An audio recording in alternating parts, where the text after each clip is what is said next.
მოსამართლე ჯვებენ აჭყებია ამ წუთებში უსმენს მოწმე პოლიციელს. ეს არის ლუკა ჯინჭარაძე, ახალგაზრდა მამაკაცი, რომელიც 4 დეკემბერს მირიან ქავთარაძესთან ერთად იმყოფებოდა მერიოდთან საპროტესტო აქციაზე. პოლიციელი ამბობს, რომ ის ასრულებდა ოპერატიულ დავალებას, ამიტომ მას არ ეცვა ფორმა, თუმცა დღევანდელ სასამართლო პროცესზე შინაგან საქმეთა სამინისტროს თანამშრომელმა ვერ გაიხსენა დეტალები. მაგალითად, ვერ ამოიცნო მირიან ქავთარაძის ხმა, ბერა ივანიშვილის ძმაკაცის პოლიციელის, რომელიც აქციის მონაწილეებს აგინებდა, თქვა მხოლოდ ის, რომ მირიან ქავთარაძეს მოხვდა გაურკვეველი ნივთი თავში, თავი დაუზიანდა და ამის შემდეგ ის უკვე იყო აფექტის მდგომარეობაში. სწორედ ეს სიტყვა გამოიყენა დღეს მოწმე პოლიციელმა სხდომათა დარბაზში. ის გამოვიდა და ჩვენ შეგვიძლია ბატონ ლუკას ახლა პირდაპირ ეთერში დავუსვათ კითხვები. ბატონო ლუკა, თქვენ დღეს ვერაფერი გაიხსენეთ, ვერ თქვით?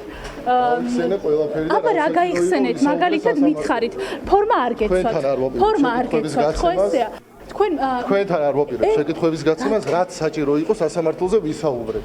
კარგად მოგისმენიათ ალბათ. კი, კარგად. აფექტის მდგომარეობა რას მოიაზრებდა? შეგიძლიათ მითხრათ, რატომ იყავით აფექტის მდგომარეობაში?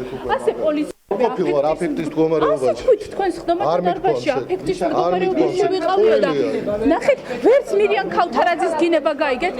ჩაგირთოთ ადვოკატმა ბატონო ლუკა ვიდეო, სადაც ისმის, როგორ აღგანებს ბატონი მირიანი აქციის მონაწილეებს და თქვენ ესეც არ გახსოვთ? ხელით ვანიშნებდით მოქალაქეებს. ბატონო ლუკა, არ გაიქცეთ ერთი წუთი. ხელით ვანიშნებდით აქციის მონაწილეებს, რომ პოლიციელები ვიყავითო და შეგიძლიათ ხელით მოძრაობით მანიშნოთ, რომ პოლიციელი ხართ. აი მანიშნეთ, რომ პოლიციელი ხართ. როგორ უნდა გავიგო?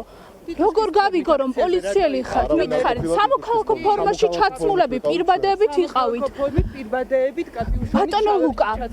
ბატონო ლუკა, განუმარტეთ აქციის მონაწილეებს, რომ იყავით პოლიციელები და ასრულებდით დავალებას. აი საბას ხვიტარიძე ვიცოდა? როგორ განუმარტეთ? თქვენ თქვით ხელით ვანიშნებდიო და ხელით ნიშნება რას ნიშნავს, როცა ვისაუბრე სასამართლოზე ახლაც ისაუბრეთ, აი ჩემი კამერა მოყვებათ და იქნებ მითხრათ. არ ვალდებული რომ თქვენთან ვისაუბროთ.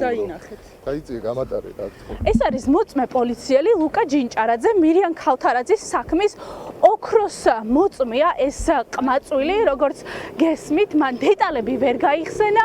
ის ტოვებს ახლა სასამართლოს, მან დღეს მისცა საბას ხვიტარიძის საქმესთან დაკავშირებით ჩვენება და განმარტა, რომ როდესაც საპროტესტო აქციაზე იმყოფებოდა და დაიწყო დაპირისპირება, იქ მოყოთ მოქალაქეებს, ხელის მოძრაობით ანიშნებდნენ ეს ადამიანები, რომ იყვნენ პოლიციელები. ახლა უკვე გამოიკითხება ექიმი, ვინც უშუალოდ დაათვალიერა მირიან ქავთარაძის დაზიანებები. მედიკოსი წერს, რომ ქავთარაძეს თავის არეში აღენიშნებოდა დაზიანებები. საინტერესოა, რას ეტყვის ის მოსამართლეს სხდომას ესწრებიან საბას ხვიტარიძის ახლობლები, მეგობრები, ოჯახისწევრები და პირდაპირ ამბობენ ისინი, რომ სამოქალაქო აქტივისტის საქმე თავიდან ბოლომდე არის შეკერილი და ამას ადასტურებს ყველა ის მოწმე, რომელიც პროკურატურას სხდომათა დარბაზში მოყავს. ეს პროცესი არაფერს არ მაძლევს, არც ჯერჯერობით შედეგიანობა არ ჩანს. ამდენი ძალიან ბევრი ფარსია და ძალიან ბევრი ტყუილია. სულ მოწმეებით არის სავსე თვითონ მთელი პროცესი. ვერაფერს ვერ ამტკიცებენ, იმიტომ რომ საბა არის მართალი და საბას თავის სიმართლეს ვერავინ ვერ წაართმევს, ვერც თავიანთი ბინძური ჭუჭყიანი კედლებით. ჩემი შვილს ამათმა ვერც წამებით, ვერც დაშინებით ვერ დააწერინეს და ვერ მოაწერინეს ხელი იმაზე, რაზეც ამათზე უნდა და ჩემი შვილი გამარჯვებულია და ჩემი შვილთან ერთად მეც გამარჯვებული ვარ და სრულიად საქართველო გაიმარჯვებს ძალიან მალე. ჩვენ დღეს განვიხილავთ ბრალდების ხარის მოწმეების დაკითხვას სასამართლოში. მოლოდინი გვაქვს რომ მოვლენ პოლიციის თანამშრომლები, ჩვენ დავუსვამთ ყველა იმ მნიშვნელოვან შეკითხვას, რომელიც აქამდე დასმული იყო ამ სასამართლოზე. მე არანაირი შეკითხვა აღარ მექნებოდა იმ პოლიციელების დაკითხვის, მე სხვა პოლიციელებთან საერთოდ ბრალდების ხარის რომ მოეცნა ეს მოწმეები. ჩვენ გვაქვს საკმარისი მოწმეები, ჩვენ გვაქვს შემოფიცებული თანამშრომლობები და უბრალოდ ბრალდების ხარის მოწმეების სრულჩვენებებზე სასამართლომ არ უნდა მიიღოს გადაწყვეტილება. დანარჩენი დაგველოდოს მოსამართლე და ჩვენს მოწმეებს და ყველაფერი იქნება ისე, როგორც ჩვენ ვამბობდით. თავის ვიდეოკამერები, თავის მოწმეები და თავის სხვა მყარი მტკიცებულებები. ჩვენი მოსაზრებით ეს ადამიანები არ იქცეოდნენ, არ გამოიყურებოდნენ და არ ამბობდნენ, რომ იყვნენ კორუფციული. ეს არის ვიდეოზე ჩაწერილი და ეს ფაქტი სადაო ჩემი აზრით არ უნდა იყოს ამ სასამართლოს ხომას. მოწმე ლუკა ჯინჭარაძე დღეს მოსამართლის თანდასწრებით გამოიკითხა შინაგან საქმეთა სამინისტროს სტაჟიანმა თანამშრომელმა ვერაფერი გაიხსენა, მათ შორის ვერ ამოიცნო ვერც მირიან ქავთარაძის ხმა, სადაც დაცვის მხარის მიერ მოპოვებული მტკიცებულებით დგინდება, რომ მირიან ქავთარაძე საპროტესტო აქციის მონაწილეებს აგინებდა.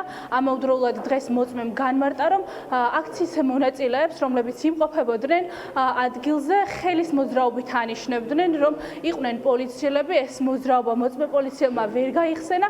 სხდომაზე ახლა გამოცხადდა შესვენება, რამდენიმე წუთში უკვე მოსამართლე მოусმენს ექიმს, მედიკოს, რომელმაც მირიან ქავთარაძის დაზიანებები დაათვალიერა.